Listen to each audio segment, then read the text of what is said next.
Tons of fitness videos promise the secret to losing fat fast. Then hit you with a workout that'll make a Navy SEAL throw up, boiled chicken for lunch, and lots of crying. If you're not suffering, it's not working. But what if I told you a simple walking method can burn fat faster than killing yourself with cardio? I know that sounds hard to believe, but it's just one of 4 science-backed strategies I'll show you to help you lose fat up to 2 times faster without losing muscle. And I've crunched the numbers to prove it. Okay, so the first strategy is adjusting your fat intake. And I want you to think of losing fat like managing your money budget. So this bowl right here, this is your daily calorie budget for the day. Let's say it's 2,000 calories. Now these little balls I got over here, this is your protein and carbs. So protein like chicken and carbs like potatoes. Now they contain 4 calories per gram, which just means you can have a lot of them and it's not gonna do much to your calorie budget, right? But these guys over here, these big kahunas, these are your fats. They contain 9 calories per gram. So you can see, just having a few of them can quickly make you go over your calorie budget. So when it comes to dieting, the thing about protein is that you still want to have a lot of them because it's gonna help with building your muscle and it's also gonna help with losing fat, as you see later on. And the thing about carbs is that I find if people cut them out too early, you experience an immediate drop in your energy levels. But with fats, not only does taking out, maybe 1 or 2 fat sources from your day immediately save you a ton of calories, but the only real compromise you're making is slightly less tasty food. Now for health reasons, you don't want to go below around 35 to 50 grams of fat per day. That's your minimum. But you'd be surprised with how much fat you're actually consuming. A ribeye steak with oil and butter is already over 60 grams of fat.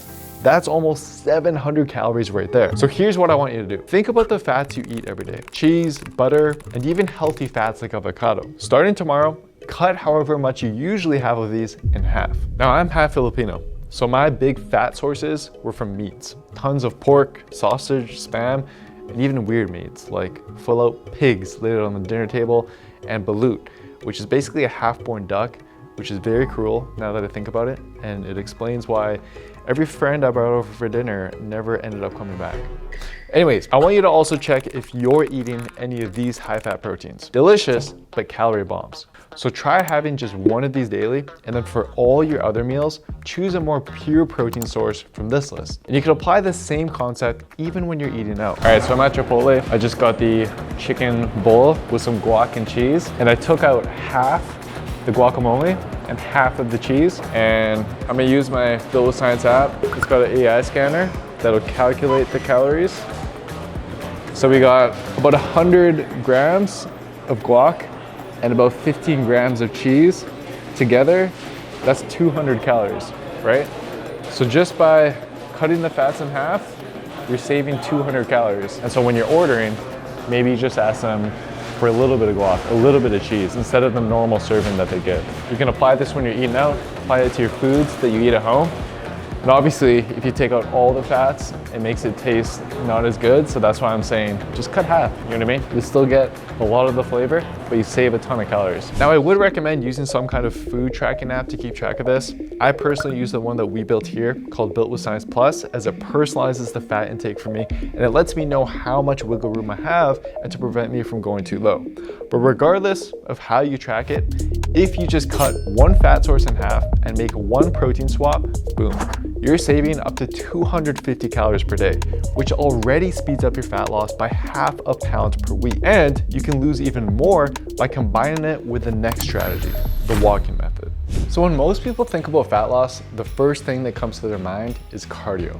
But the truth is, cardio isn't very effective. Let's take a bunch of people and have them burn 2,000 calories from cardio every week. On paper, after a month, this should amount to about 2 pounds of fat loss. But when a study actually tested this, the average fat loss was less than half of that, with some people not losing any fat at all. Why? Well, some of the total number of calories you burn in a day comes from intentional exercise, like cardio or lifting weights. But what most people don't know is you burn way more calories from all the things that you do outside of the gym. So simple things like typing at a computer, walking your dog, or even cooking dinner. Now, all these non-workout activities, they're called NEAT. And what's fascinating is that a highly active person, they can burn up to 2,000 more calories every day just from NEAT compared to someone who's more sedentary, 2,000 calories. So what happened with the participants in the study is that even though they burned a ton of calories during their cardio sessions, they took the lazy route the rest of the day. They just ended up in a couch lock, watching Netflix, with their most intense activity being carrying a Dorito from the bag to their mouth, tanking the calories they usually burn from meat. Plus, cardio sessions can also make you hungrier, and oftentimes people eat back all the calories they burned, or even more. So while cardio is great for your heart and health, it's kind of just meh for fat loss. A much better approach I personally use myself and with our Built with Science clients is plain old walking. Okay, so I actually learned this one by accident. Back in the day, long before YouTube, I got a summer job as a funeral caterer. Weird gig, I know. But I was on my feet all day, unloading caskets, serving people food, and trying my best to cheer them up. And I remember looking at my phone and I was getting on average like 12 to 15,000 steps a day. And so after 2 months of this, even though it didn't change anything with my diet and did no cardio, I ended up being the leanest I had ever been in my life without even trying. I remember every time I go to the bathroom, I lift my shirt, and every week my abs would pop just a little bit more, to the point where I was contemplating turning that funeral room into a Magic Mike show. Thankfully, my YouTube channel took off, so I no longer have to cater at funerals, but walking to this day is still my main form of cardio to get lean and stay lean. So much so that I even invested in an under-desk treadmill. And so all I do is twice a day, I'll use this guy for 30 minutes while I'm banging out emails or just like mundane tasks. And that alone is 6,000 steps. And then the rest of the day, let's say I'm going to the grocery store, I'll make sure to park further away just to get more steps in. And then whenever I need a break, I'll just go for a walk around the block and boom, I'm easily at over 10,000 steps. And I use my Built with Science Plus app on my phone to just track my steps and make sure I'm hitting my target. But you can use the health app on your phone or whatever it is for Android. I just want you to try to hit 7,000 to 12,000 steps per day.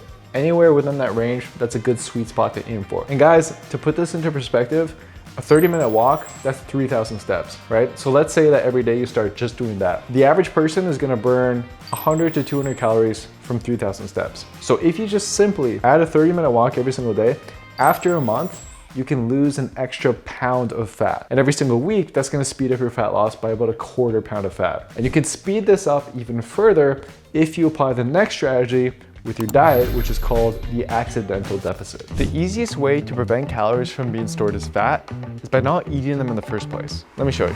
So this sad handful of chips right here, that's 250 calories.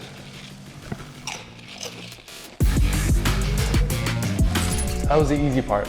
Now, I'm gonna put on this mask and we're gonna see how long it takes me to burn off those chips jogging on the treadmill. Wish me luck.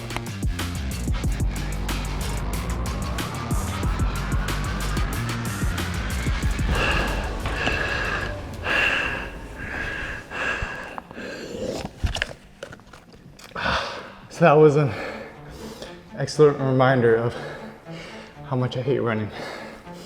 Guess how long that took me? Just under 25 minutes. Honestly, longer than I expected. Way easier just to not eat the chips. It proves the point. Your diet can do most of the work. And that's where the accidental deficit comes in. Think about the last time you got really sick, like when you were stuck in bed for days, barely able to nibble on a cracker, and by the end of it, you shed a few pounds without really trying. It's kind of the same idea as that. No, I'm not telling you to go give yourself food poisoning. Can we try one where it's like, obviously don't put your mouth directly in it, but hold it up and you're like lowering it down? But think about your busiest days at work or school, where you barely have time to eat, let alone think about food. And by the end of the day, you get home and realize, holy crap, I've barely eaten all day. Why not use those days to your advantage? For example, Kevin is our head engineer for our app. And as soon as he sits down to code, he just locks in. It's insane. Like, he doesn't even think about food all day. And I actually have to remind him of his basic needs like drinking water. What did you eat today? So he barely eats at work. But when he gets home, he'll Uber eat some pizza or takeout and pretty much just eat whatever. So when I tried to help him get in shape, all we did was he swapped his unhealthy dinners for better options, and he quickly lost 11 pounds in a month. Now, we did have to slow this down because there's definitely such a thing as losing weight too quickly, but you can speed up your fat loss by applying a similar concept once or twice a week. So during your busiest days, I want you to rely on quick grab-and-go protein sources and ready-to-eat foods. So things like protein bars, beef jerky, those ready-to-go Greek yogurt cups, and apples, bananas, oranges, whatever, right? The point is you're not eating much and it's mainly protein and fruit. And then once you get home, do not Uber Eats, do not get takeout. I want you to make a really big dinner of just a ton of lean protein to make sure you're getting enough protein for the day to keep your muscle.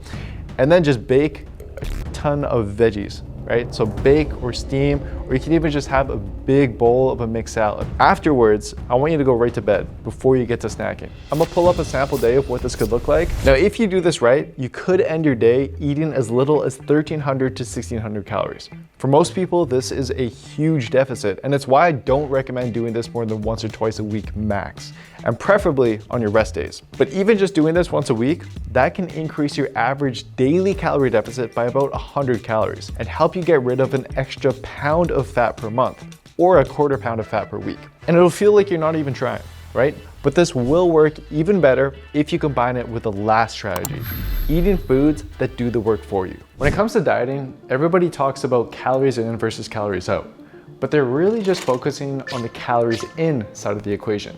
But did you know certain foods can actually affect the calories outside as well? For example, look at these 2 plates of food. They have the exact same calories, but this one can help you burn fat just a little bit faster. How?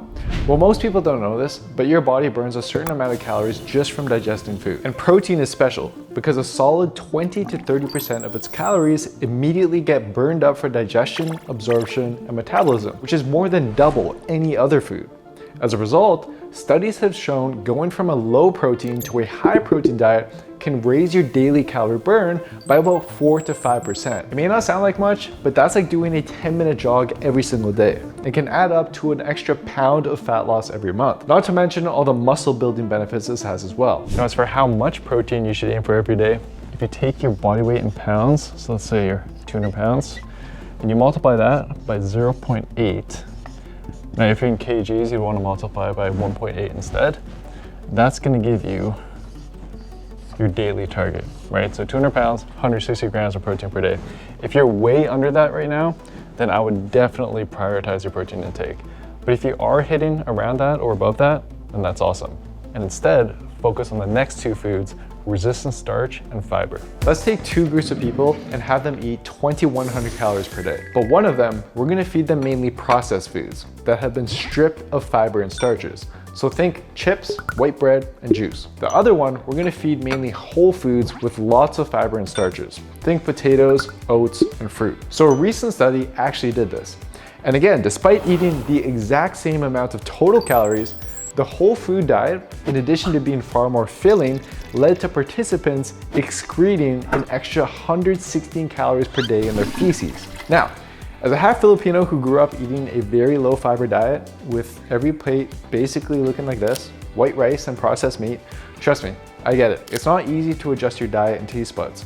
So start small. Just whenever you can, swap your processed foods for whole foods that are higher in fiber and resistant starch.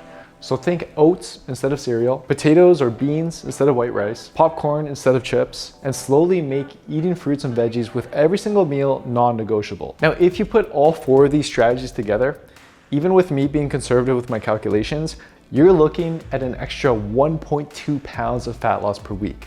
That's over twice what most people manage on a typical diet, which according to research is just half a pound per week. But even if you just pick one strategy to start out with, that's already gonna make a noticeable difference. So start small. And if you want my help with personally setting up your workouts, your diet, and your cardio every week in a way that uses science to maximize your results, then I highly, highly recommend checking out my app over at builtwithscience.com. If you want a full fat loss meal plan and to see what applying these strategies actually looks like in practice, then check out this video next where I made Kevin, our head engineer, eat just like me for 30 days.